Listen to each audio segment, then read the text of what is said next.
So how exactly do you buy a home for $20,000, which probably already sounds insane to you, and then profit $27 or even more than $27,000 from that home? Kind of sounds like a scam, sounds a little bit like a guru, but it's not. This is actually the home I'm standing in. I close on the selling side for this home in 2 days. We've passed all inspections, everything's good to go, and the profits are already baked in. This property is a 2-bedroom, 1-bath, 1,000 square foot home in a small town in Illinois. It's only 2,500 people in this town.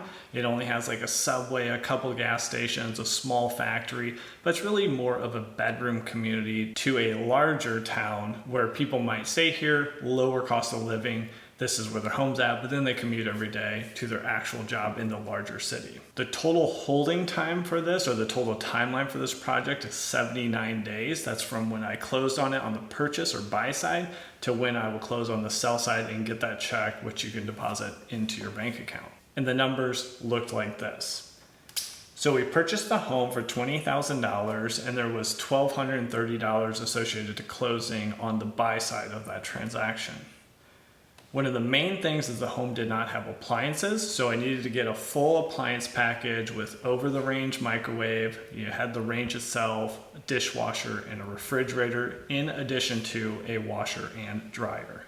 So that came up to $3,620. Then in additional material, that's lumber, some lighting, some adjustable supports for the crawl space, and many other miscellaneous supplies, that all added up to $2,600. And then we only spent a little over $200 on utilities, as we didn't hold this property very long and there really wasn't a ton of heating, or it doesn't even have air conditioning, so there wasn't a lot that we were spending on utilities. Now the biggest line item was subcontractors. I had somebody come in and repair the boiler for the radiant heat, and then also someone come in and do quite a bit of rewiring on the electrical side, and that all added up to $5,750.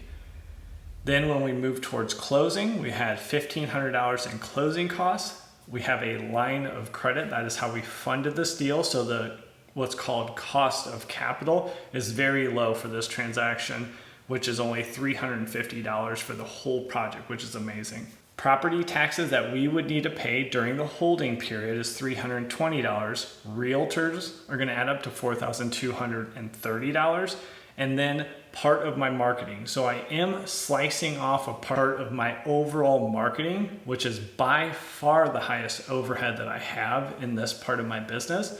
So I put $3,000 towards Facebook and Instagram marketing, and that's really how I find these deals, but more on that later. Now, if you add all that up, that's $42,810 is my all-in, and then past that for a sale price is where I start to make a profit. Now, this home we listed for $72,500.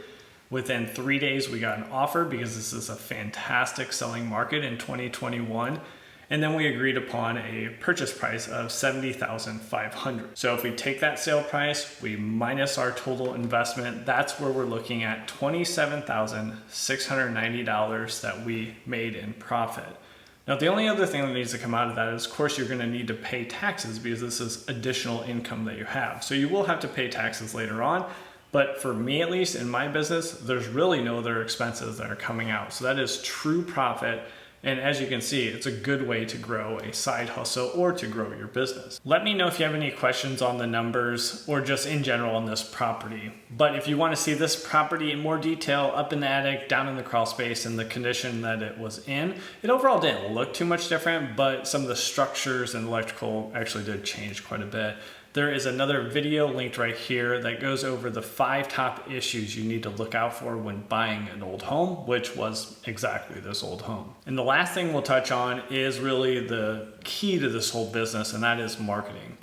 One way or another, you need to get in front of sellers before they go to the market, before they have 10 people offering on their home, and you need to offer them a quick and easy solution for their problem. And their problem is maybe they're a retired landlord, possibly they just got divorced and they need to get rid of that home. Maybe it's a property that they inherited and they're not even from the area and they really don't have time. They're super busy with their family and their job and this property needs work and they just need it gone and out of their life. There's many scenarios where somebody isn't necessarily looking for the highest price.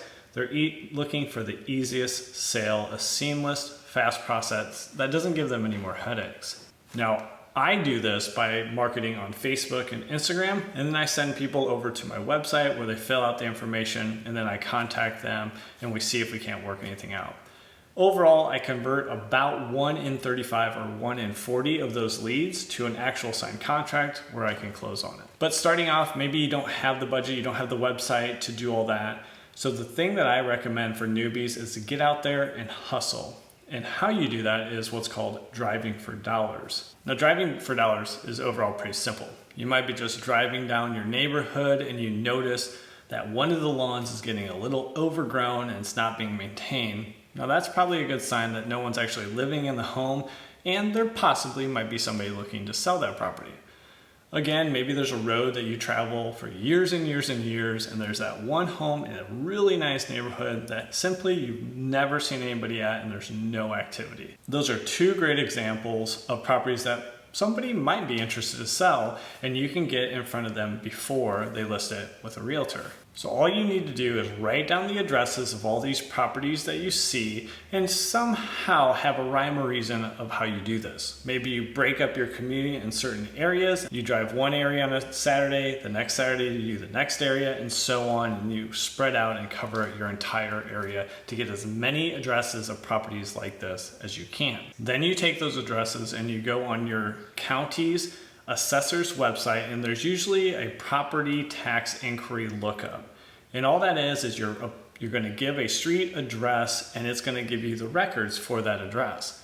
It's going to give you the physical address, the parcel number, how much they pay in taxes, and a few other details, sometimes pictures and sometimes details on the property depending on your county. But the most important part, it will give you a mailing name and a mailing address. That is who you would send a letter to saying, I'm a local investor looking to buy a few properties this year. Let me know if you're interested in selling. It can really be as easy as that.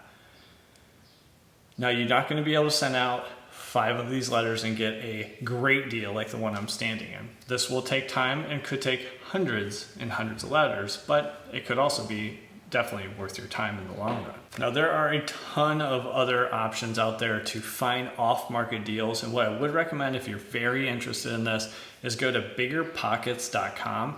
Now, that's the biggest forum by far for real estate investors and landlords, where you have a lot of Q&As, and pretty much any question under the sun has been answered about 10 different times in 10 different ways over the years.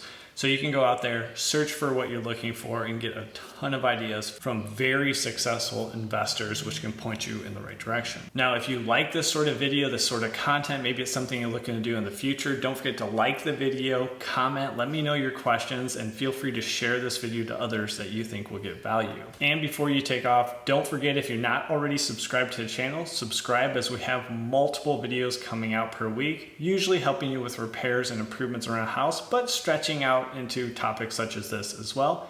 And we'll catch you on the next one. Take care.